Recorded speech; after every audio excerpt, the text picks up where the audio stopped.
कहानी का पूरा आनंद लेने के लिए कहानी के पिछले भागों को सुनना ना भूलें। कहानी के पिछले भागों का लिंक आपको नीचे कमेंट बॉक्स और डिस्क्रिप्शन बॉक्स में मिलेगा।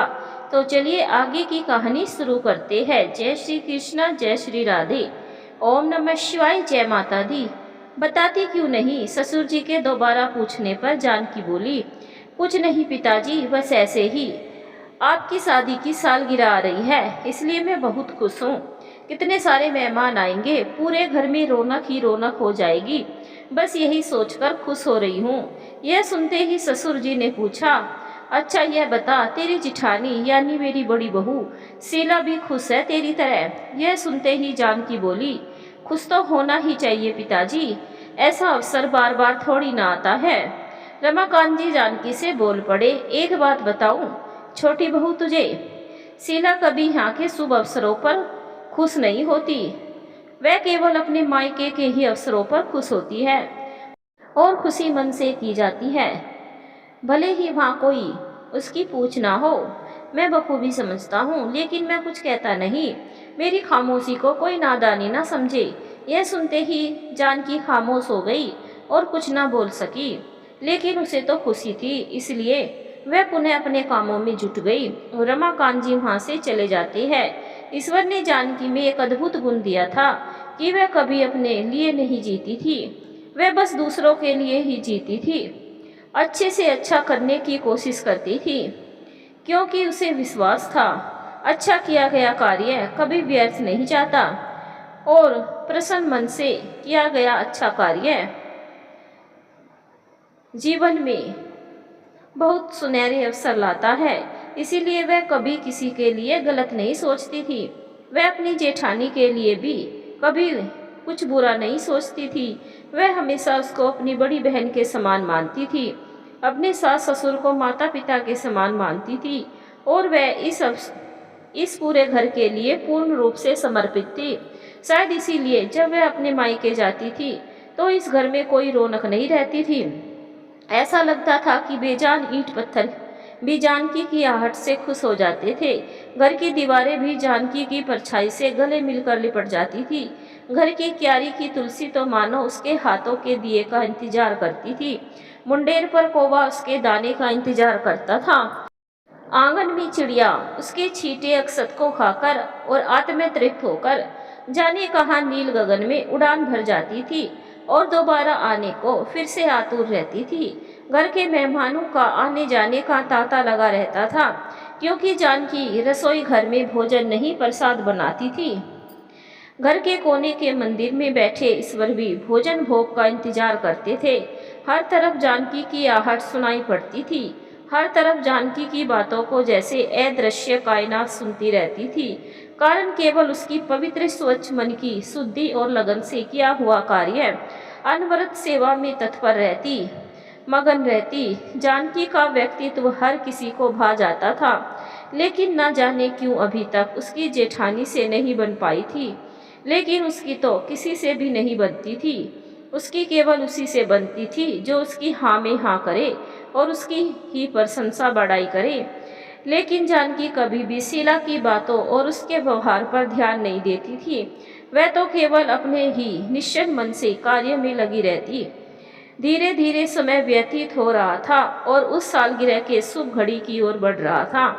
जानकी घर की सजावट में जुटी हुई थी।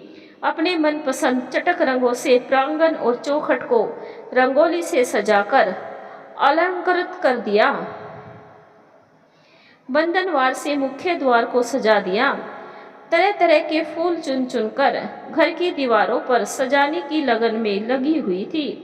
अचानक उधर से उसकी जेठानी शीला गुजरती हुई बोली, अरे जानकी, इतना सब करने की कोई जरूरत नहीं है। यह जो तू इतनी तल्लीनता से फूलों को सजा रही है, अभी 2 ही घंटे में ये मुरझा जाएंगे, कल तक सूख कर लटक कर बिखर जाएंगे और पूरी सफाई करने में कितनी मेहनत करनी पड़ेगी। और यह जो तुमने रंगोली सजाई है, अभी किसी ने भी एक पैर मारा तो पूरा नक्शा बिगड़ जाएगा। यह कहकर वह बड़ी तेजी से ठाका मारकर हंस पड़ी। लेकिन जानकी तो जैसे शीला की बातों पर ध्यान ही नहीं दे रही थी, क्योंकि उसे पता था शीला कभी भी उसके किसी काम से खुश नहीं रहती थी। अचानक महाराज उधर से गुजरते हुए बोले, अरे वाह छोटी बहू, आपने तो घर की काया पलट ही कर दी। आने वालों की सजावट पर निगाह टिकी की टिकी रह जाएगी। महाराज की बातें सुनकर शीला जल भुन गई और वह पैर पटकती हुई वहां से अपने कमरे की ओर वापस चल पड़ी। उसकी यह हरकत महाराज और जानकी को अच्छी नहीं लगी। स्थिति को नजरअंदाज करते हुए जानकी महाराज से बोली, बस महाराज, मैं अभी रसोई घर में जाती हूँ। मैं पहले यहाँ की सजावट पूरी कर लूँ, जब तक आप आगे का काम देखिए। यह सुनकर महाराज बोले, जी बहू रानी, और वह वापस रसोई घर की ओर चल पड़े। इतने में रमाकांत जी किसी काम से जा रहे थे। अचानक उनकी नज़र इस सजावट को देखकर वहीं उनके कदम रुक गए। जाने किस पुण्य का फल है हमारी ये जानकी बहू, और मन ही मन सोचने लगे, इसे घर की आन की कितनी फिक्र रहती है, इसे हमारी सालगिरह की कितनी तल्लीनता है। यह सोचते ही उनकी आंखों में आंसू आ गए। अचानक वह आंखों से आंसू पोंछने के लिए जैसे ही चश्मा उतारा, वह अचानक गिरकर टूट गया। गिरकर टूटने की आवाज़ सुनते ही जानकी झट से दौड़ी। क्या हुआ पिताजी? वह टूटे हुए चश्मे को उठाते हुए बोली। यह सुनते ही रमाकांत जी बोले, कुछ नहीं बहू, देखो इतने दिन से संभाला था इस चश्मे को और इसे आज ही टूटना था। यह सुनते ही जानकी अपने मन ही मन बोली, मुझे आपके लिए नया चश्मा जो देना था। और यह सोचकर जानकी मन ही मन खुश हो रही थी और ससुर जी के टूटे चश्मे को अमानत समझकर उसे सहेज कर रखने के लिए चल पड़ी। सब तरफ तैयारी जोरों पर है। शीला बस यही सोच रही है कि उसे क्या पहनना है, कौन सी साड़ी किस रंग की उस पर खिलेगी, उसी से मेल खाती चूड़ियाँ देख रही है। आज सारा साज सिंगार इकट्ठा कर रही है। उधर जानकी अपनी सासू माँ उर्मिला देवी के कमरे में जाती है। जानकी बड़े ही प्यार से उर्मिला देवी को देखते हुए कहती है, सासू माँ कौन सी साड़ी पहनेगी? मैं आपके लिए साड़ी निकाल दूं और सारी तैयारी कर दूं, जिससे आपको कोई परेशानी ना हो। निकाल दे वही हरे रंग की बनारसी साड़ी, वह तेरे ससुर जी को बहुत पसंद है। सोच रही हूँ वही पहन लूँ। जानकी सासू माँ की सारी तैयारी में जुट जाती है। इतने में उर्मिला देवी उससे पूछती है, अच्छा बता, तू क्या पहनेगी मेरी प्यारी बहू? सुनते ही जानकी बोली, मैं भी सोच रही हूँ लाल रंग की साड़ी पहन लूँ। यह सुनते ही उर्मिला देवी कहती है, अरे मैंने तुझे कितने दिनों से कोई साड़ी नहीं दी, तेरे पास होगी भी नहीं। यह सुनते ही जानकी बोली, अरे कोई बात नहीं माँ जी, मैं तो कुछ भी पहन लूँगी। नहीं नहीं जानकी, ऐसा कर तू, मेरे बक्से में बहुत सारी बनारसी साड़ियाँ हैं, तो उनमें से कोई भी पसंद कर ले और वही पहन ले। मैं चाहती हूँ मेरी जानकी भी उत्सव की रात चांद जैसी दिखे।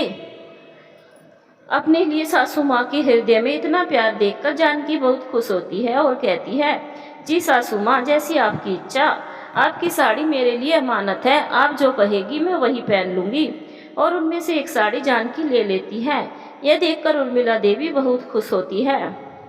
साड़ी लेकर जैसे ही जानकी उर्मिला देवी के कमरे से निकलती है, शीला उधर से आती हुई उसे देख लेती है और उसके हाथों में साड़ी देखकर उससे रहा नहीं जाता।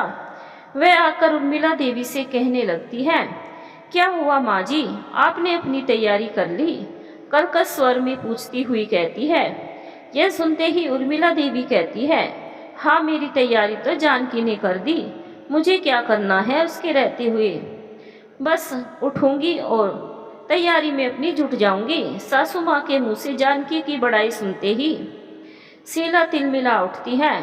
हाँ भाई क्यों ना हो, जब सासू माँ के बक्से से साड़ियाँ मिलेगी तब तो वह तैयारी करेगी ही। यह सुनते ही उर्मिला देवी कहती है, मैंने उसे अपनी मर्जी से साड़ी दी है, वह तो ले भी नहीं रही थी। अच्छा मैं लूँगी, लाइए मुझे भी दे दीजिए कुछ साड़ियाँ। शीला के मुँह से यह बात सुनते ही उर्मिला देवी बोली, तेरे पास कौन सी कमी है, तू तो वैसे भी बड़े घर है की है, तुझे तो ऐसे ही अपने मायके से मिलती रहती है।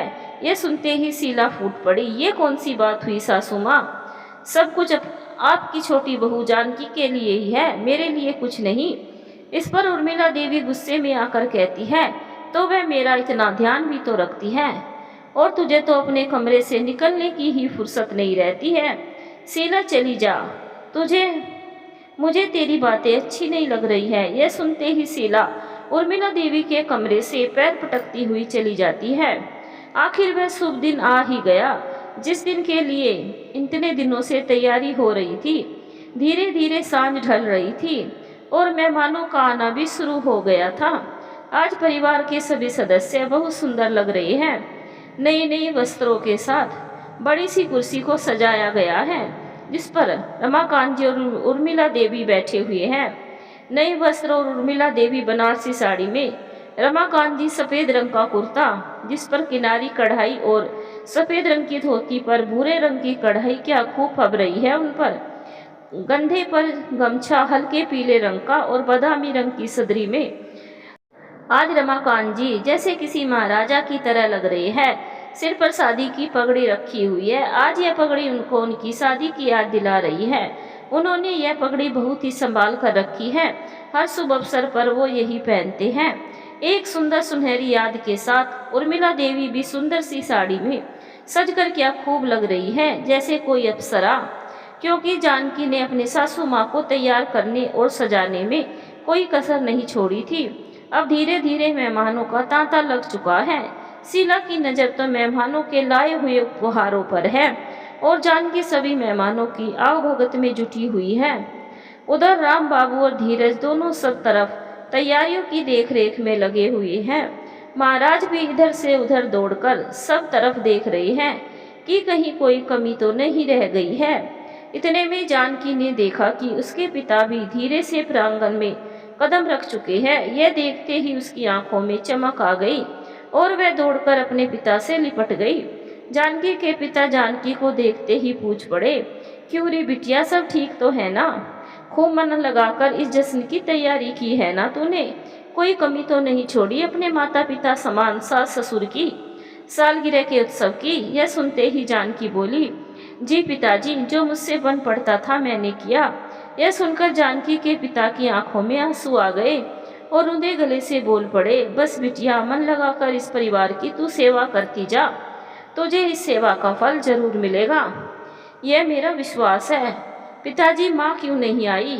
जानकी बेटा, तुम्हारी माँ की तबीयत आजकल ठीक नहीं रहती। क्या हुआ माँ को? बस हल्की सी खांसी है, जल्दी ही ठीक हो जाएगी।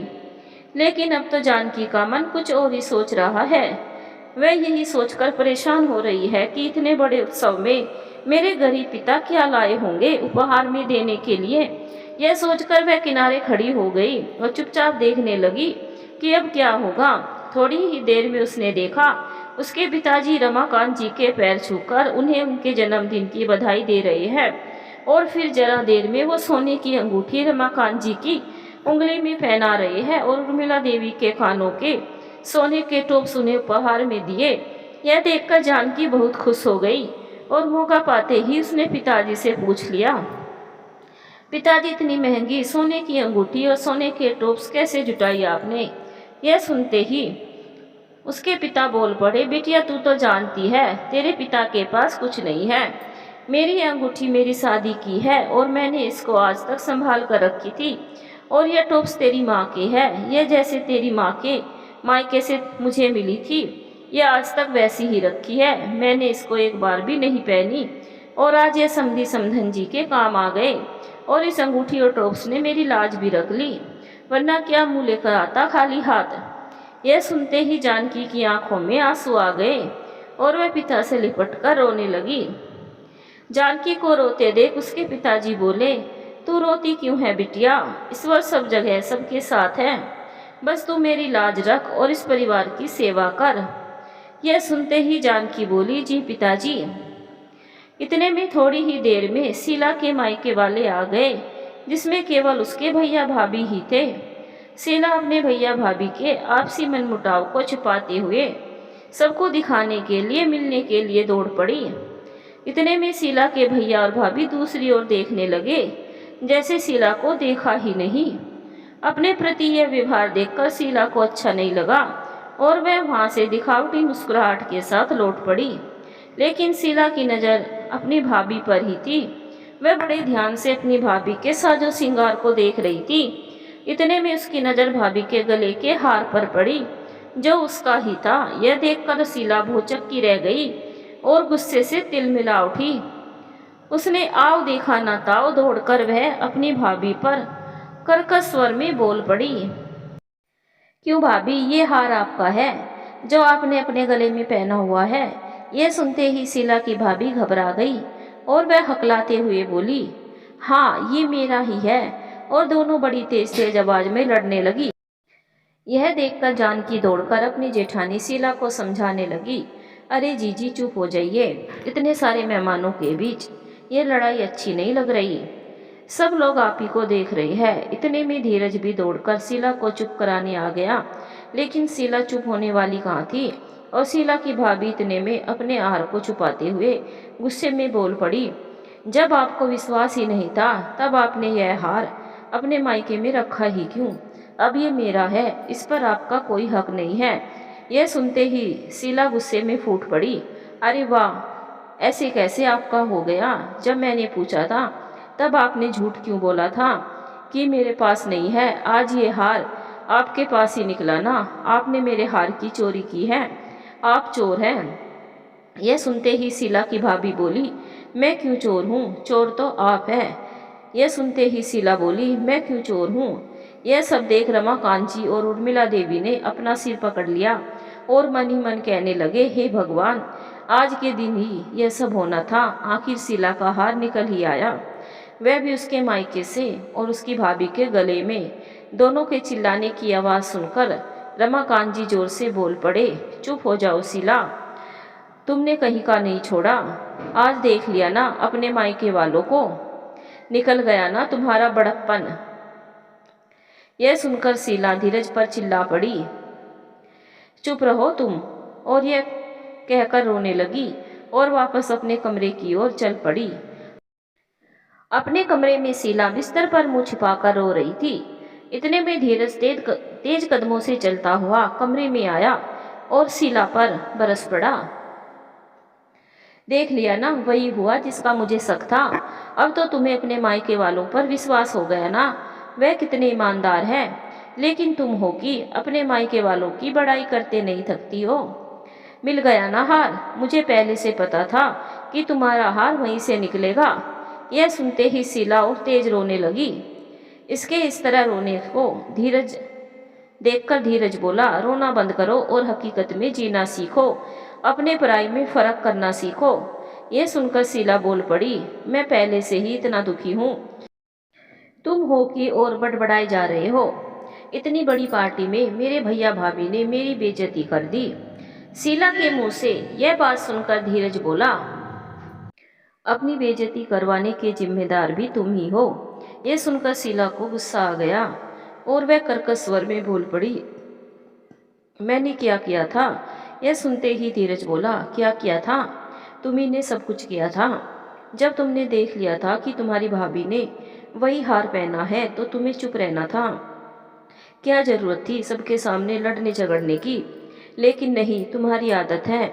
आज सबके सामने तुम्हारी असलियत दिख गई और तुम्हारे मायके वालों की भी। यह सुनते ही शीला को और गुस्सा आ गया और वह कहने लगी, मेरी लड़ने झगड़ने की आदत है, मैं ही तो सब कुछ करती हूँ। यह सुनकर धीरज बोला, हाँ मैं बिल्कुल सही कह रहा हूँ। वही जानकी के पिता जी भी तो आए थे, गरीब थे लेकिन कितनी शान से आकर उपहार देकर पिताजी के चरण स्पर्श किए और अपनी शालीनता दिखाई। वही तुम्हारे मायके वालों ने आकर बखेड़ा खड़ा कर दिया। पूरी सालगिरह उत्सव का मजा खराब हो गया। यह सुनते ही शीला को बर्दाश्त नहीं हुआ और वह चिल्ला पड़ी, हाँ मैं ही तो खराब हूँ, चले जाइए आप यहाँ से। शीला के मुंह से यह बात सुनकर धीरज गुस्से में कमरे से बाहर चला जाता है।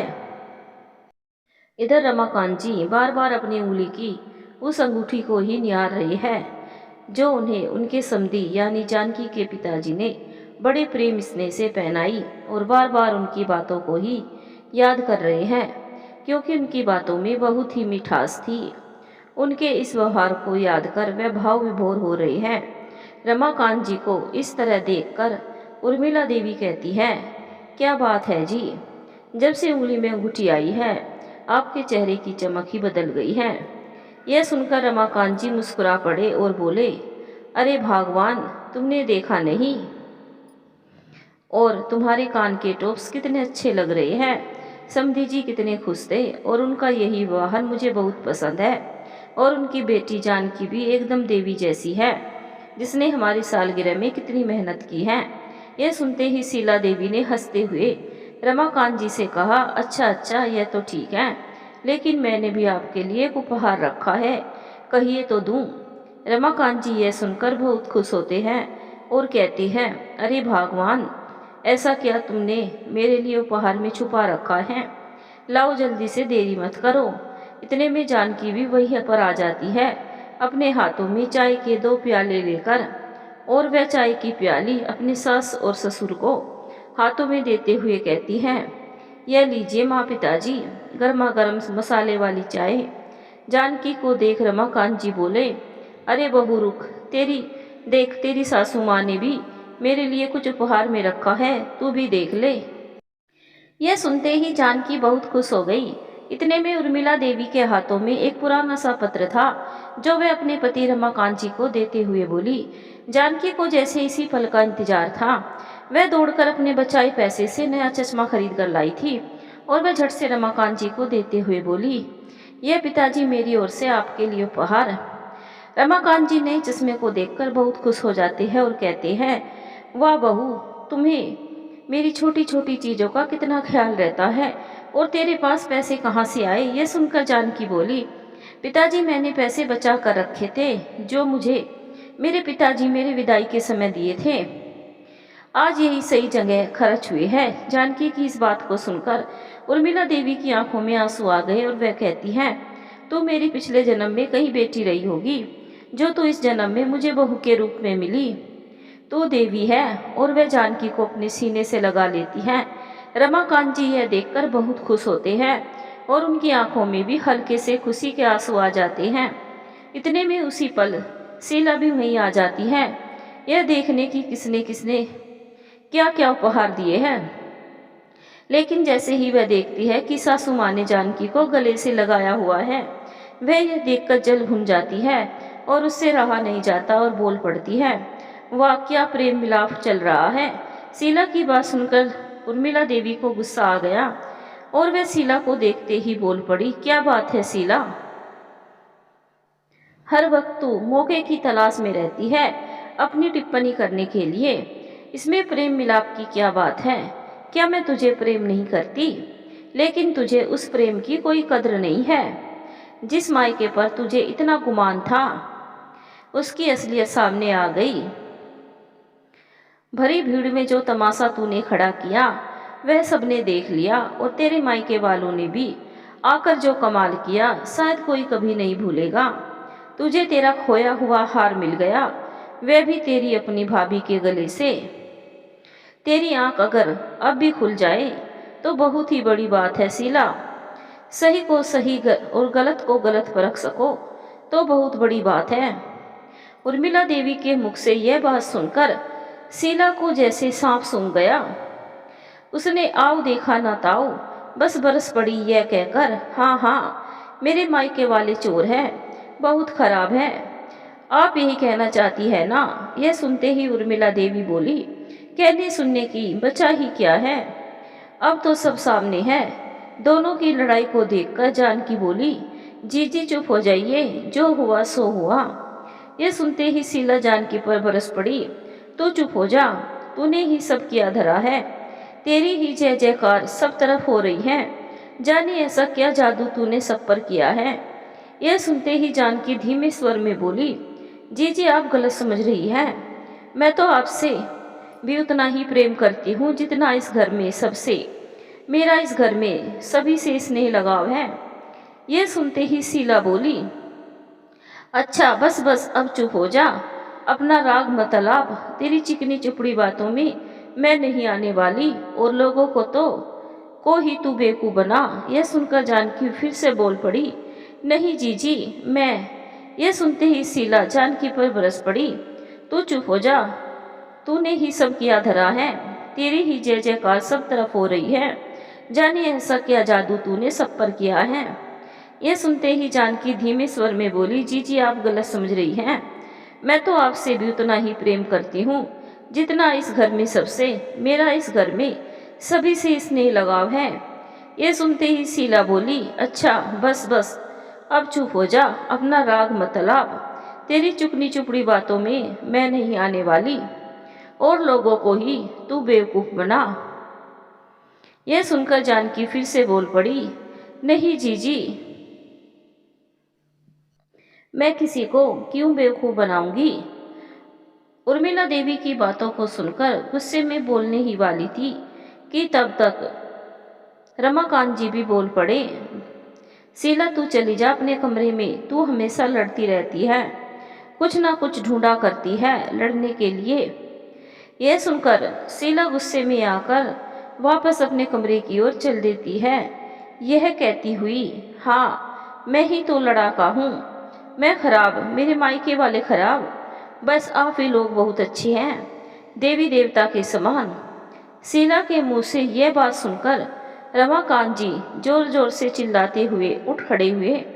यह तो शीला किसको बोलती हुई जा रही है, अपनी जुबान पर जरा लगाम रखो। लेकिन शीला तो जैसे कानों में रुई ठूसे हुए थी। वह रमाकांत जी की बातों को अनसुनी करते हुए अपने कमरे की ओर चली गई। थोड़ी ही देर में शीला उल्टी करने लगती है और उसकी यह आवाज़ सबको सुनाई देती है। जानकी दौड़कर शीला के कमरे में जाती है और पूछती है, क्या हुआ जीजी, आपकी तबीयत तो ठीक है ना। और वह शीला का मुंह धुलाकर उसे बिस्तर पर लेटा देती है। शीला मूर्छित हुई बिस्तर पर लेटी रहती है। जानकी शीला के मुंह पर पानी के छींटे मारती है। थोड़ी देर में शीला को होश आ जाता है और आंखें खुलते ही वह कहती है, मुझे चक्कर आ गया था और मुझे बड़ी तेज उल्टी होने लगी थी। जानकी शीला का सिर सहलाती हुई कहती है, कोई बात नहीं जीजी, ठीक हो जाएगा। जानकी, मुझे कच्चे आम खाने का मन कर रहा है, जरा ले आ।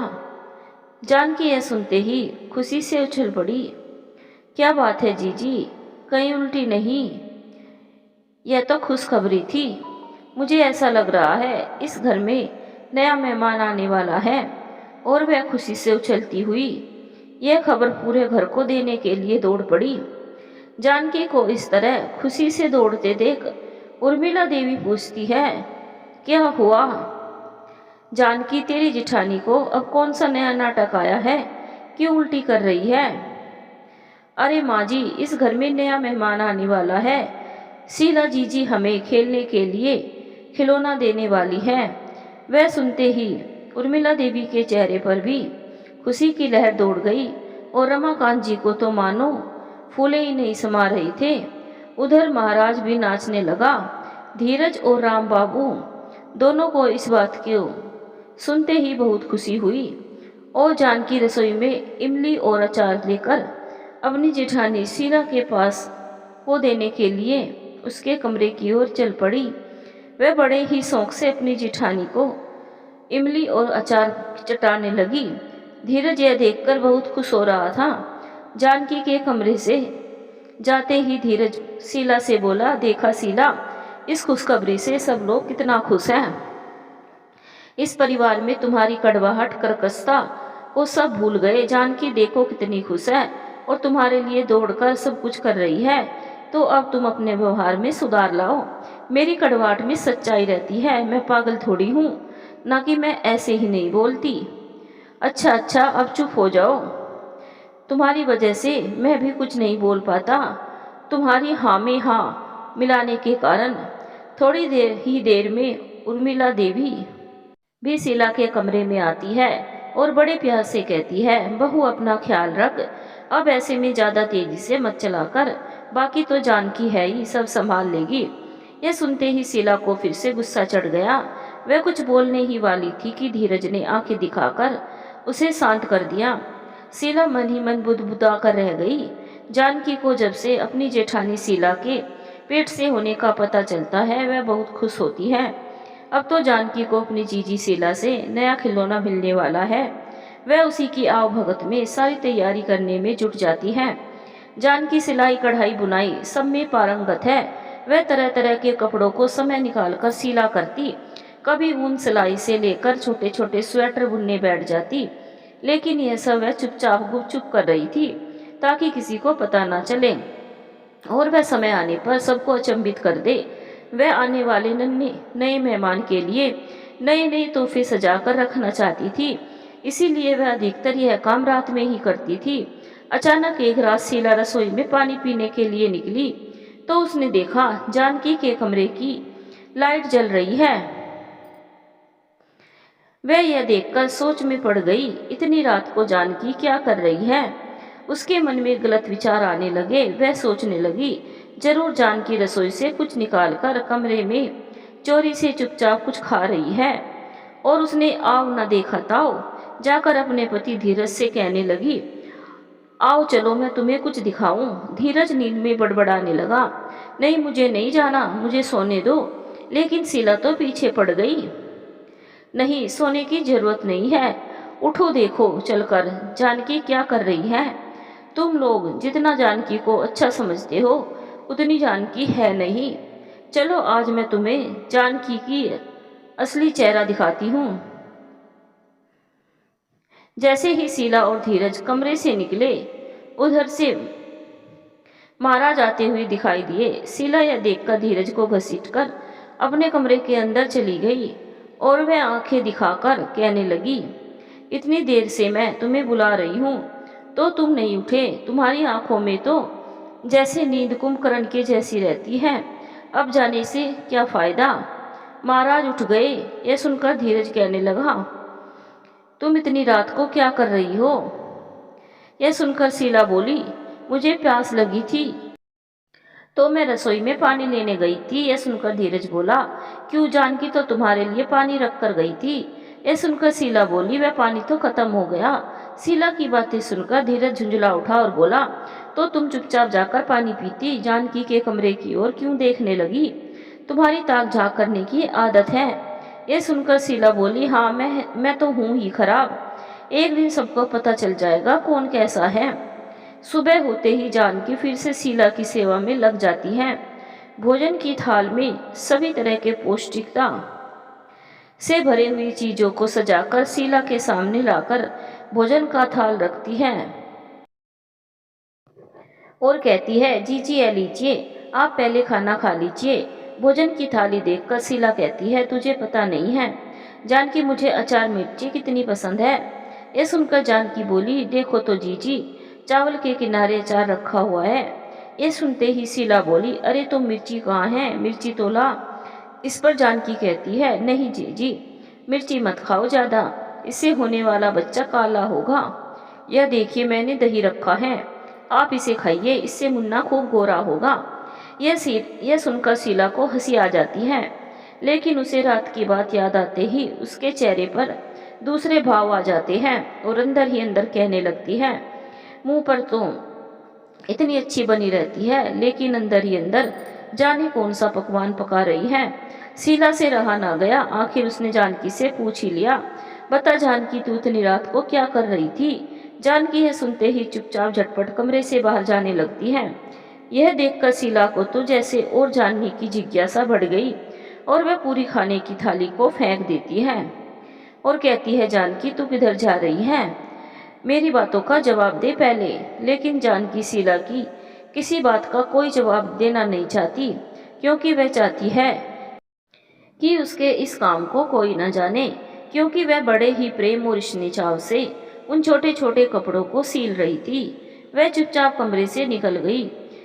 उसके इस तरह जाने से शीला अंदर ही अंदर उलझ गई। थोड़ी सी देर में जानकी पानी लेकर शीला के लिए आई और बोली, जीजी आपका पानी रखा है। यह सुनकर शीला जानकी पर फिर सवालों की बौछार करने लगी। शीला के इस तरह पूछने पर जानकी बोली, जीजी आप परेशान ना हो, आप व्यर्थ में चिंता कर रही हैं। मैं कोई गलत काम नहीं कर रही हूँ।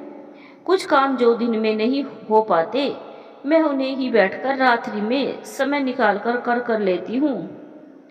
यह सुनकर शीला बोली, कौन सा ऐसा काम है जो तू दिन में नहीं कर पाती और मुझे नहीं बता सकती। जरूर तू रसोई से कुछ निकाल कर खा रही होती है। ये सुनकर जानकी की आंखों में आंसू आ जाते हैं और वह बड़े ही शांत स्वर में कहती है, जीजी मेरी चोरी करने की आदत बिल्कुल नहीं है और मैं कोई भी चीज चुरा कर नहीं खाती हूँ। आप महाराज जी से पूछ लीजिए। रसोई घर में जो भोजन बनता है पहले मैं भगवान जी को भोग लगाकर सबको देती हूँ और सबसे आखिरी में मैं खाती हूँ, इसीलिए आप यह बात बिल्कुल भी ना सोचें। जानकी के लाख समझाने पर भी शीला पर कोई असर नहीं पड़ा और एक दिन शीला ने जैसे देखा सभी घर के लोग मौजूद हैं, बस शीला ने मौका देखकर जानकी पर आरोप लगाने शुरू कर दिए। जानकी चोर है, जानकी रसोई से खाना चुरा कर खाती है, जानकी रात को अपने कमरे में चोरी चोरी सारे काम करती है, सबके सामने अच्छी बनी रहती है। मेरा पेट से होना जानकी को अच्छा नहीं लग रहा है।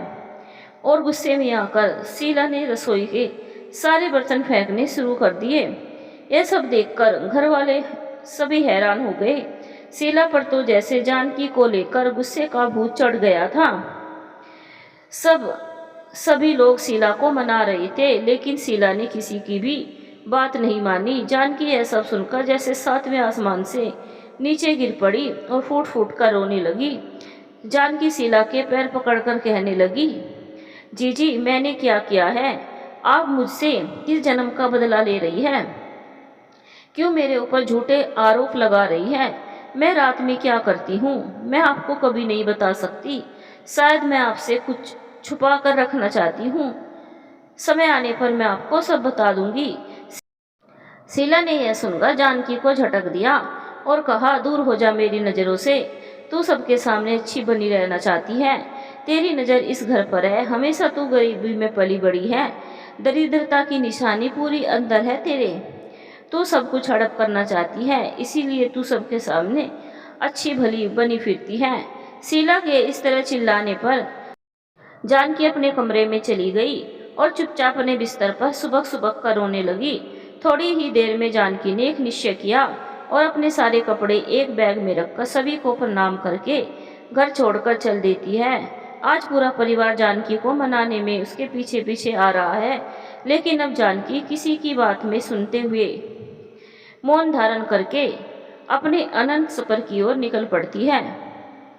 उसकी आंखों में आंसुओं की धार नहीं रुकी है, केवल अब वह सिर्फ यही सोच रही है। उसके मन में केवल बार बार यही बात आ रही है, अच्छाई का बदला क्या इस तरह मिलता है? किसी के साथ अच्छा करने का यही परिणाम होता है। मैंने आज तक किसी को बुरा नहीं किया, मैं इस परिवार को अपना सब कुछ मानती थी, तन मन से मैं इस परिवार के लिए सब कुछ हूँ, इस घर के लिए समर्पित थी, लेकिन किसी ने मुझे समझने की कोशिश नहीं की। आज शीला के आरोप जानकी के मन में कूद रहे थे। अब जानकी अपने पथ की ओर इस कदर बढ़ी कि वह पीछे मुड़कर देखना नहीं चाहती थी। उसने जाकर सीधे अपने पिता के घर का दरवाजा खटखटाया। कई बार दरवाजा खटखटाने पर भी जब दरवाजा नहीं खुला तब वह असमंजस में पड़ गई और वहीं द्वार पर बैठ गई। करीब 1 घंटे के बाद फिर से जानकी ने दरवाजा खटखटाना शुरू किया। तब जाकर कहीं दरवाजा खुला। दरवाजा खुलने पर वह देखती है कि उसके पिता जीर्ण शीर्ण अवस्था में बहुत दुबले पतले कराते हुए दरवाजा खोलते हैं। शायद वह कई महीनों से बीमार है और वह अपनी बेटी को देखकर बहुत खुश हो जाती है। उनकी आंखों में खुशी की चमक जाग उठती है, लेकिन आज जानकी की आंखों में सिर्फ आंसू ही आंसू है। वह अपने पिता से लिपटकर रोने लगती है। जानकी को देखते ही उसके पिता भी भावुक उठते हैं और उनकी आंखों में भी खुशी के आंसू आ जाती हैं, शायद इतने दिनों बाद अपनी बेटी को देखकर।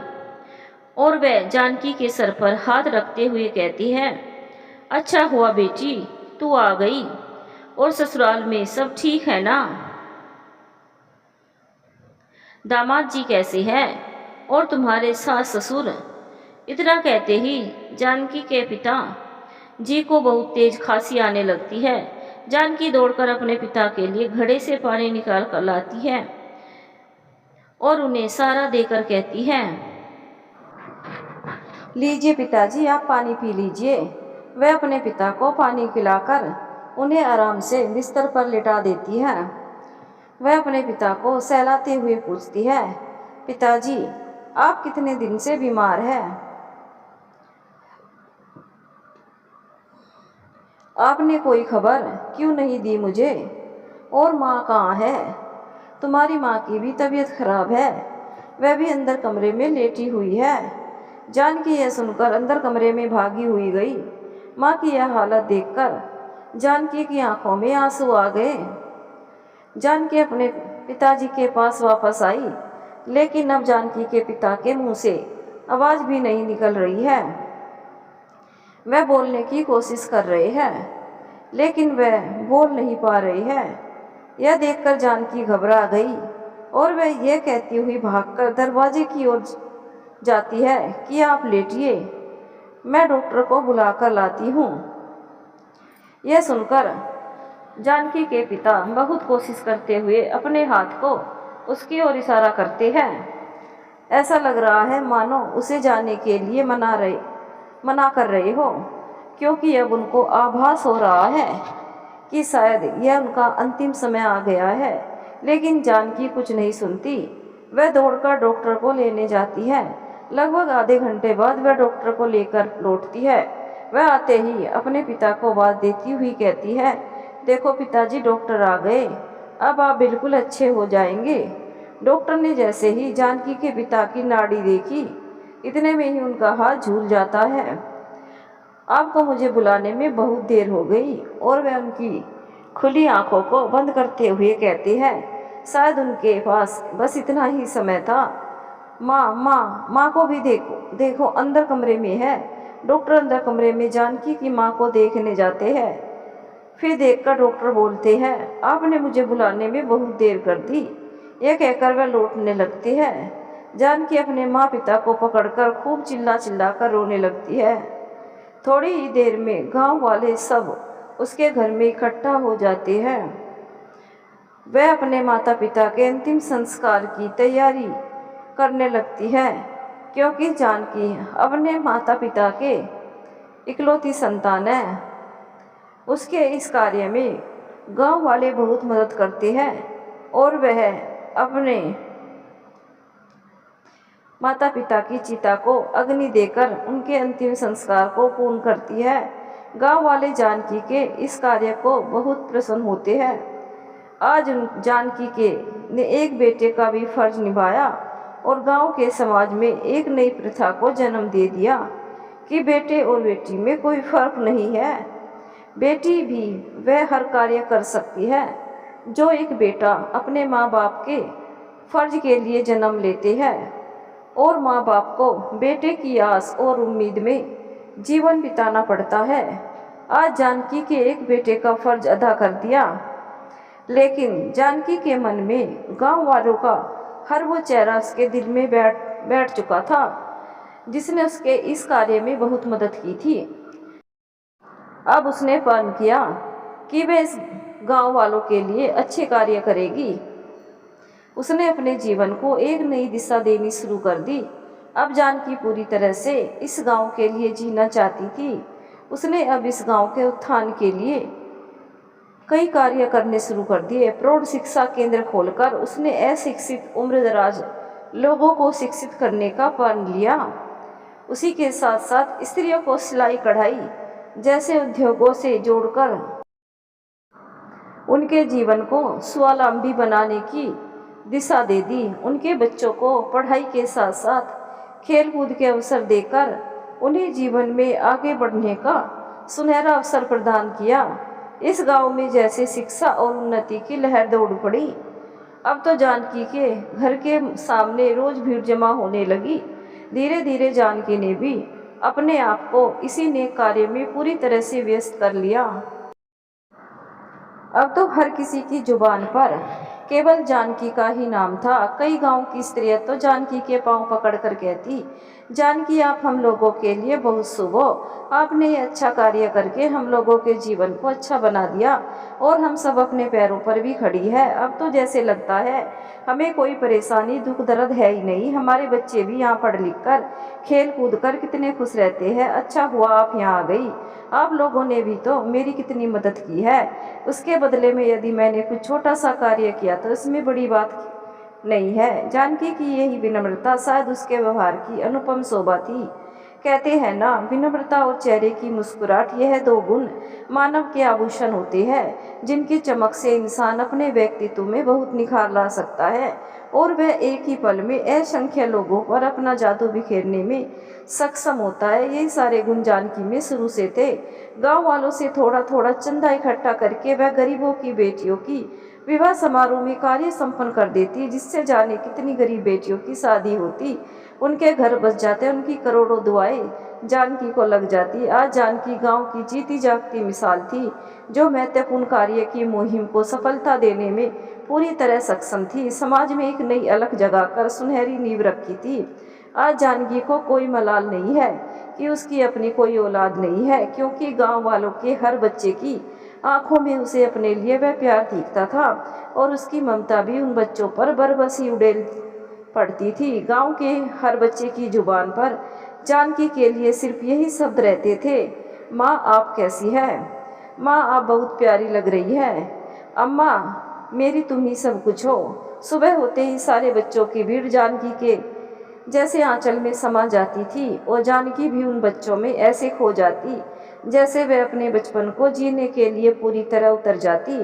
आज जानकी सुबह तड़के ही उठकर विवाह के स्थल की पूरी तरह से मुआयना कर रही है, क्योंकि आज यहाँ पर कई जोड़ों की शादी होनी है और कई घर बसने वाले हैं। उन गरीब परिवारों की जिनकी अर्थव्यवस्था बिल्कुल ही कमज़ोर है, जो किसी भी तरह से सक्षम नहीं है। जानकी बार बार सब तरफ देख रही है कि उसके इस कार्य को अंजाम देने में कोई कमी न रह जाए। थोड़ी ही देर में विवाह स्थल की सजावट का कार्य पूरा हो जाता है। विवाह के मंडप सजकर तैयार हो जाते हैं। धीरे धीरे संगीत बजना शुरू हो जाता है। आज जानकी भी खूब सज धज कर तैयार है। उसे इस कार्य को करने में जाने कितना उत्साह भर आया है। वह खुद आगे बढ़कर सारी वरमालाएं एक किनारे पर गिनकर रखती है, ताकि किसी भी जोड़े के लिए कोई कमी ना आ पाए। धीरे धीरे विवाह पूजन की तैयारी शुरू हो जाती है और वेदों के मंत्रोच्चार के साथ कार्य संपन्न शुरू होने लग जाते हैं। इतने में जानकी को किसी बच्चे की रोने की आवाज़ आती है। वह आवाज़ ऐसी थी जैसे मानो अपने प्राणों को बचाने के लिए विलाप कर रही थी। जानकी के सामने इतना बड़ा विवाह समारोह का कार्य उसे जाने की इजाज़त नहीं दे रहा था और वह फिर उस आवाज़ को अनसुना भी नहीं कर पा रही थी। धीरे धीरे वह आवाज़ और तेज होने लगी। आखिरकार जानकी से रहा ना गया और वह सब तरह छानबीन करने के लिए दौड़ पड़े। देखा तो पास के तालाब में एक बच्चा डूब रहा है और वह अपनी जान की परवाह किए बिना उस तालाब में कूद पड़ी। लेकिन जानकी को इस बात की पूरी तरह खबर थी कि वह कुशल तैराक नहीं है, लेकिन वह उस बच्चे की करुण आवाज़ को बर्दाश्त नहीं कर पा रही थी और वह उसे बचाने के लिए बड़ी सी छलांग लगाकर कूद पड़ी। उसने अपने भरसक प्रयास से उस बच्चे की जान को बचाने में वह सक्षम हो गई। वह धीरे धीरे उसे किनारे पर लाकर कच्ची मिट्टी की मेड़ी की ओर धकेल दिया, लेकिन खुद निकलने में असमर्थ रही और वहीं उसी जल की काल की ग्रत में समा गई। इधर विवाह स्थल का कार्य पूर्ण हो रहा था। जब पूरा कार्य समाप्त हो गया तो सभी लोग जानकी को ढूंढने लग गए।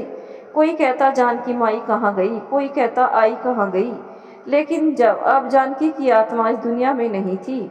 धीरे धीरे सभी को भीड़ तालाब की ओर जमा होने लगी और सभी लोगों ने उस तालाब में छलांग लगाकर जानकी के शरीर को बाहर निकाला।